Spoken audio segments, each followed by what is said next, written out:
Break ನಂತರ ನಮ್ಮ ಬೆಂಗಳೂರಿಗೆ ಮತ್ತೆ ಸ್ವಾಗತ. ವಿಶ್ವವಿಖ್ಯಾತಿ ಲಾಲ್ಬಾಗ್ ಅಂದ್ರೆ ಸಾಕು ಎಲ್ಲರಿಗೂ ಫಲಪುಷ್ಪ ಪ್ರದರ್ಶನ ಕಣ್ಣೆದುರಿಗೆ ಬರುತ್ತೆ. ಹೌದು, ಅಂತಹ ಅವಿಸ್ಮರಣೀಯ ಕ್ಷಣಗಣನೆ ನಡೀತಾ ಇದೆ. ಈಗಾಗಲೇ ಸಸ್ಯಕಾಶಿಯಲ್ಲಿ ಪುಷ್ಪ ಪ್ರದರ್ಶನಕ್ಕೆ ಭರ್ಜರಿ ಸಿದ್ಧತೆ ನಡೆದಿದೆ.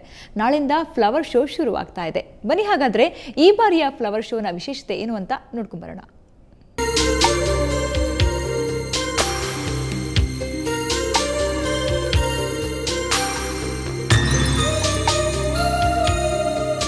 ಪ್ರತಿ ವರ್ಷದಂತೆ ಈ ಬಾರಿಯೂ ಗಣರಾಜ್ಯೋತ್ಸವಕ್ಕಾಗಿ ಸಸ್ಯಕಾಶಿ ಲಾಲ್ಬಾಗ್ನಲ್ಲಿ ಹೂಗಳ ಕಲರವ ಶುರುವಾಗಲಿದೆ. ವಿವಿಧ ಬಗೆಯ ಹೂಗಳು ಪ್ರವಾಸಿಗರನ್ನ ಕೈ ಬೀಸಿ ಕರೆಯೋಕೆ ಸಿದ್ಧವಾಗಿದೆ.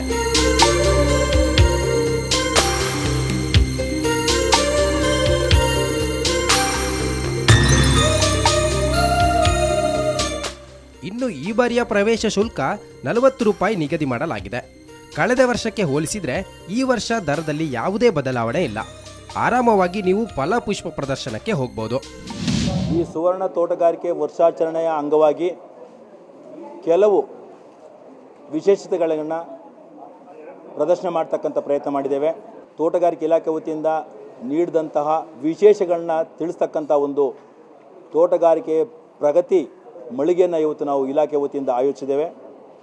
ಹಾಗೂ ಕಳೆದ 50 ವರ್ಷಗಳಲ್ಲಿ ಈ ಒಂದು ತೋಟಗಾರಿಕೆ ಇಲಾಖೆಯ ಸಾಹಿತ್ಯವನ್ನು ನಾವು ಏನು ತಂದಿದ್ದೀವೋ ಆ ಸಾಹಿತ್ಯದ ಕೆಲವು ತುಣುಕುಗಳನ್ನ, ಕೆಲವು ಮಾದರಿಗಳನ್ನ ಇವತ್ತು ನಾವು ಇಲ್ಲಿ ಪ್ರದರ್ಶನಕ್ಕೆ ಇಟ್ಟಿದ್ದೇವೆ. ಇನ್ನು ಭಾನುವಾರ ಮಾತ್ರ ಪ್ರವೇಶ ಶುಲ್ಕ 50 ರೂಪಾಯಿ ಇರುತ್ತೆ. 23ನೇ ತಾರೀಕು ಮಾತ್ರ ಶಾಲಾ ಮಕ್ಕಳಿಗೆ ಶುಲ್ಕದಿಂದ ವಿನಾಯಿತಿ ಇರುತ್ತೆ. ಆದರೆ ಜನವರಿ 26ರಂದು ಶಾಲಾ ಮಕ್ಕಳು ಹೋದರೆ 50 ರೂಪಾಯಿ ಶುಲ್ಕ ನೀಡಬೇಕಾಗುತ್ತೆ. 1 ಕೋಟಿ ಎಲ್ಲ ಬೇರೆ ಬೇರೆ ಈಗ ಸ್ಟಾಲ್ ಇರ್ಬೋದು, ಕ್ಯಾಮ್ರಾಸು, ಮೆಟಲ್ ಡಿಟೆಕ್ಟರ್ಸು ಏನೇನು ಮಾಡ್ತೀವಿ ಅದಕ್ಕೆ, ಮತ್ತು ಪೊಲೀಸು ಇಲಾಖೆಗೆ ಟೋಟಲ್ ಓವರಾಲ್ ನಮ್ಮ ಒಂದು ಬಡ್ಜೆಟನ್ನು ನಾವು 1 ಕೋಟಿ ಅಂತ ಇಟ್ಕೊಂಡಿದ್ದೇವೆ. ಮತ್ತು ಸ್ಟ್ರಕ್ಚರ್ಗೆ ಏನು ಯಥೇಚ್ಛವಾಗಿ ಖರ್ಚು ಮಾಡ್ತಿದ್ದೆ ಆ ಒಂದು ಥೀಮ್ಸ್ನ ಹಣವನ್ನು ಸ್ವಲ್ಪ ಕಡಿಮೆ ಮಾಡ್ಕೊಂಡಿದ್ದೇವೆ. ಒಂದು 17ರಿಂದ 20 ಲಕ್ಷದವರೆಗೂ ಸಹ ಮಾಡಬೇಕು ಅಂತ ಇದು ಮಾಡ್ಕೊಂಡಿದ್ದೇವೆ, ಅಂದಾಜು.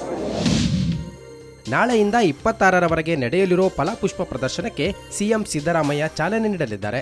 ಸಸ್ಯಕಾಶಿಗೆ ಬರುವ ವಾಹನ ನಿಲುಗಡೆಗೆ ಶಾಂತಿನಗರ ಬಸ್ ನಿಲ್ದಾಣ ಹಾಗೂ ಬಿಬಿಎಂಪಿ ಬಳಿ ವ್ಯವಸ್ಥೆ ಮಾಡಲಾಗಿದೆ. ನೀವು ಕೂಡ ಚಂದದ ಹೂಗಳ ನಡುವೆ ವಿಹರಿಸಿ ಮನಸ್ಸಿಗೆ ಮುದ ಪಡೆದುಕೊಳ್ಬೇಕಂತಿದ್ರೆ ಫ್ಲವರ್ ಶೋನ ಮಿಸ್ ಮಾಡ್ಕೋಬೇಡಿ. ಬೆಂಗಳೂರಿನಿಂದ ಕ್ಯಾಮರಾಮನ್ ಅತೀಕ್ ಜೊತೆ ಮಮತಾ ಮರ್ದಾಳ, ಸುವರ್ಣ ನ್ಯೂಸ್. ಗುಲ್ಬರ್ಗಾ ಶೂಟೌಟ್ನಲ್ಲಿ ಸಾವನ್ನಪ್ಪಿದ್ದ ಪಿಎಸ್ಐ ಮಲ್ಲಿಕಾರ್ಜುನ ಬಂಡೆಗೆ ರಾಜ್ಯಾದ್ಯಂತ ಶೋಕಾಚರಣೆ ಮಾಡಲಾಗುತ್ತಿದೆ. ಗುಲ್ಬರ್ಗಾದ ಜನತೆ ಬೀದಿಗೆ ಇಳಿದು ಪ್ರತಿಭಟನೆ ನಡೆಸ್ತಾ ಇದ್ದಾರೆ. ಇತ್ತ ಬೆಂಗಳೂರಿನಲ್ಲಿ ಮಾಧ್ಯಮ ಮಿತ್ರರು ಹಾಗೂ ಪೊಲೀಸರು ಎಂಜಿ ರಸ್ತೆ ಬಳಿಯ ಕ್ವೀನ್ಸ್ ಪ್ರತಿಮೆ ಎದುರು ಮೇಣದ ಬತ್ತಿ ಹಿಡಿದು ಮೌನಾಚರಣೆ ಮಾಡಿದರು. ಈ ವೇಳೆ ಬೆಂಗಳೂರು ನಗರ ಪೊಲೀಸ್ ಕಮಿಷನರ್ ರಾಘವೇಂದ್ರ ಔರಾದ್ಕರ್, ಹೆಚ್ಚುವರಿ ಪೊಲೀಸ್ ಆಯುಕ್ತ ಕಮಲ್ ಪಂತ್ ಸೇರಿದಂತೆ ಪೊಲೀಸ್ ಸಿಬ್ಬಂದಿ ಹಾಗೂ ಎಲ್ಲಾ ಮಾಧ್ಯಮ ಮಿತ್ರರು, ವರದಿಗಾರರು ಮೇಣದ ಬತ್ತಿ ಹಿಡಿದು 2 ನಿಮಿಷಗಳ ಕಾಲ ಹುತಾತ್ಮ ಪಿಎಸ್ಐ ಮಲ್ಲಿಕಾರ್ಜುನ ಬಂಡೆಗೆ ಶ್ರದ್ಧಾಂಜಲಿ ಅರ್ಪಿಸಿದರು. ಈ ವೇಳೆ ಮಾತನಾಡಿದ ಪೊಲೀಸ್ ಕಮಿಷನರ್, ಬಂಡೆ ಆತ್ಮಕ್ಕೆ ಶಾಂತಿ ಕೋರಿದರು.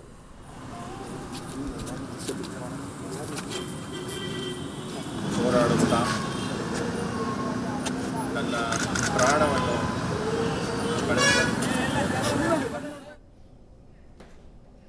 ಬೆಂಗಳೂರಿನಲ್ಲಿ ನಡೀತಾ ಇರುವ ಅಂಡರ್ 16 ರಾಷ್ಟ್ರೀಯ ಟೆನಿಸ್ ಟೂರ್ನಿಯ ಸೆಮಿಫೈನಲ್ಗೆ 3 ಕರ್ನಾಟಕದವರು ಪ್ರವೇಶ ಪಡೆದಿದ್ದಾರೆ.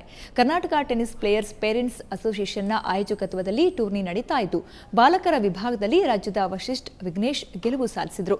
ಇನ್ನು ಬಾಲಕಿಯರ ವಿಭಾಗದಲ್ಲಿ ಸೋಹಾ ಸೆಮಿಫೈನಲ್ಗೆ ಪ್ರವೇಶ ಪಡೆದಿದ್ದಾರೆ. ಕರ್ನಾಟಕದವರಾದ ನಿಖಿತಾ ಮತ್ತು ಶಿವಾನಿ ಕ್ವಾರ್ಟರ್ ಫೈನಲ್ ಪಂದ್ಯದಲ್ಲಿ ಸೋತು ಹೊರಬಿದ್ರು. ದೇಶದ 2ನೇ ದೊಡ್ಡ ಟೆನಿಸ್ ಟೂರ್ನಿ ಅನ್ನೋ ಹೆಗ್ಗಳಿಕೆಗೆ ಈ ಟೂರ್ನಿ ಪಾತ್ರವಾಗಿದೆ.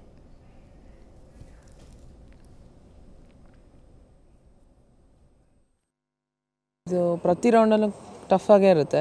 ಸೊ ಈಗ ಈಸಿ ಅಂತ ಯಾವುದೂ ಎಕ್ಸ್ಪೆಕ್ಟ್ ಮಾಡೋಕ್ಕಾಗಲ್ಲ. ಯಾಕಂದರೆ ಎಲ್ಲರೂ ನಮ್ಮ ಥರನೇ ಪ್ರಾಕ್ಟೀಸ್ ಮಾಡ್ತಾ ಇರ್ತಾರೆ, ಹಾರ್ಡ್ ವರ್ಕ್ ಕೊಡ್ತಾ ಇರ್ತಾರೆ. ಸೊ ಪ್ರತಿ ಮ್ಯಾಚೂ ಟಫೇ ಇರುತ್ತೆ. ಸೊ ನಾಳೆಯಿಂದ ಕ್ವಾರ್ಟರ್ ಫೈನಲ್ಸು. ಸೊ ಬರೀ 8 ಜನರು ಲೆಫ್ಟ್ ಇರ್ತಾರೆ ಟೂರ್ನಮೆಂಟಲ್ಲಿ. ಸೊ ಅದು ನಾಳೆಯಿಂದ ಇನ್ನೂ ಕಷ್ಟ ಇರುತ್ತೆ. ಗಾಂಧಿನಗರ ಪ್ರೇಕ್ಷಕರ ನಿರೀಕ್ಷೆ ಹುಸಿಯಾಗಲಿಲ್ಲ. ನಿನ್ನಿಂದಲೇ ಸೂಪರ್ ಡೂಪರ್ ಆಗಿ ತೆರೆಗಪ್ಪಳಿಸಿದೆ. ಸಿನಿಮಾಕ್ಕೆ ಪ್ರೇಕ್ಷಕರಿಂದ ಉತ್ತಮ ರೆಸ್ಪಾನ್ಸ್ ಕೂಡ ಸಿಕ್ಕಿದೆ.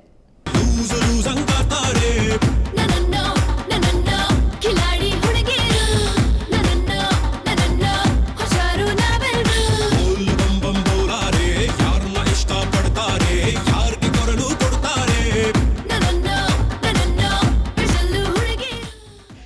ಥಿಯೇಟರ್ ನರ್ತಕಿ ಚಿತ್ರಮಂದಿರದಲ್ಲಿ ನಿಜಕ್ಕೂ ಹಬ್ಬದ ಸಂಭ್ರಮವೇ ಮನೆ ಮಾಡಿತು.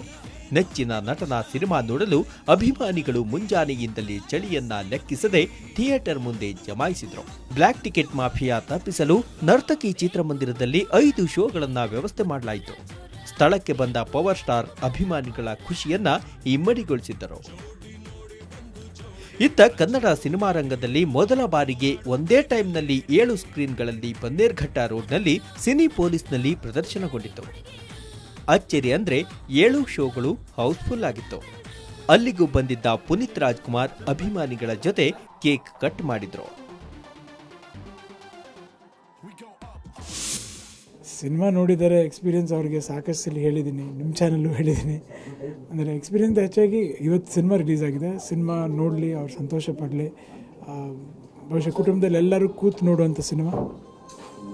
ತುಂಬ soft love story. So action ಕಮ್ಮಿ ಇದ್ರೂ ಫೀಲು, ಡೈಲಾಗ್ಸು, ಸಾಂಗ್ಸು ಆ ಥರ ಬ್ಯೂಟಿ ಮೇಲೆ ಹೋಗುತ್ತೆ cinema. So let's hope for the best. First time Puneeth Rajkumar ಜೊತೆ ಸ್ಕ್ರೀನ್ ಶೇರ್ ಮಾಡಿದ ನಟಿ ಏರಿಕಾ ಫರ್ನಾಂಡಿಸ್ ಕೂಡ ಈ ಸಂಭ್ರಮದ ಖುಷಿಯಲ್ಲಿ ಭಾಗಿಯಾಗಿದ್ರು.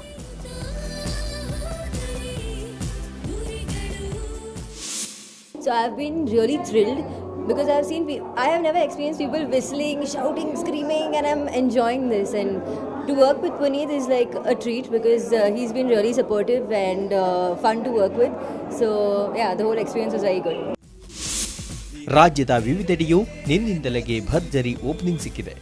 ರೇವನ್ ಪಿ ಜೊತೆ ರವಿಕುಮಾರ್, ಸುವರ್ಣ ನ್ಯೂಸ್, ಬೆಂಗಳೂರು. ಶ್ರೀ ಸಾಯಿಗೋಲ್ಡ್ ಪ್ಯಾಲೇಸ್ನಲ್ಲಿ ಇಂದಿನ ಚಿನ್ನದ ದರ ನೋಡೋಣ ಬನ್ನಿ.